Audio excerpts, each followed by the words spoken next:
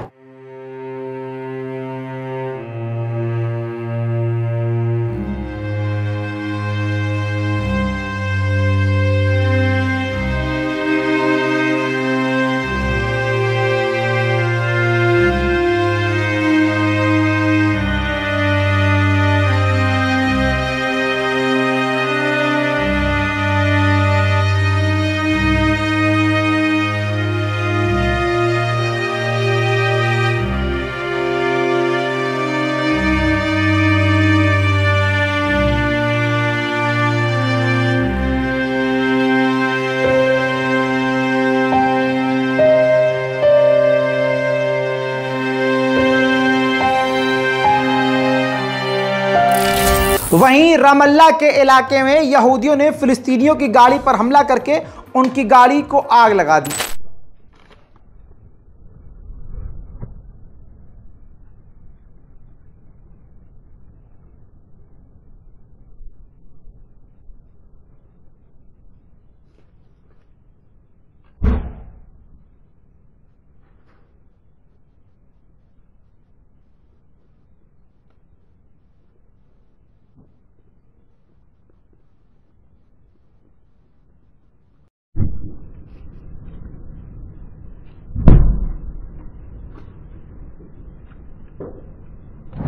वहीं सीरिया ने European parliament से कहा है कि आप अपनी पार्लियामेंट में अमेरिका का विरोध करें, निंदा करें कि जिस तरह से अमेरिका हमारे रिसोर्सेज को हमारी सरजमीन से लूट रहा है। कल बताया था मैंने आपको, जापान के प्रधानमंत्री यूएई पहुंचे हैं। उन्होंने लगभग 20 से 23 एग्रीमेंट यूएई के साथ किए हैं, जिसमें टूरिज्म है, जिसमें बिजनेस है, पुल को बनाना, मकानात को बनाना, एक दूसरे के साथ इंफॉर्मेशन टेक्नोलॉजीज को शेयर करना, इन तमाम तरह की चीजें हैं। एक लंबे समय के बाद रजब तैयब एर्दोगान यानी तुर्की के राष्ट्रपति पहुंचे हैं सऊदी अरब, जहां मोहम्मद बिन सलमान ने उनका खुद स्वागत किया है। तुर्की और सऊदी अरब के बीच काफी जहर घुल चुका था, लेकिन एक लंबे समय के बाद दोनों देश एक साथ फिर नजर आ रहे हैं। वहीं तुर्की ने सीरिया को झटका देते हुए कह दिया है कि हम अपनी फौज को सीरिया से नहीं निकालेंगे, लेकिन बशर अल असद की सरकार से और खुद बशर अल असद से रजब तैयब एर्दोगान यानी मैं मिलने को तैयार हूं, ऐसा रजब तैयब एर्दोगान ने कह दिया है। उधर कजाकिस्तान तुर्की से खतरनाक आम व्हीकल खरीद रहा है, जिसकी कीमत है $2.5 बिलियन। तो दोस्तों, ये थी मिडिल ईस्ट की कुछ खास रिपोर्ट जो आपके लिए बेहद जरूरी थी। इस रिपोर्ट को शेयर कीजिए, वीडियो को लाइक कीजिए। मैं हूं रजा और आप देख रहे थे रजा ग्राफी। जय हिंद।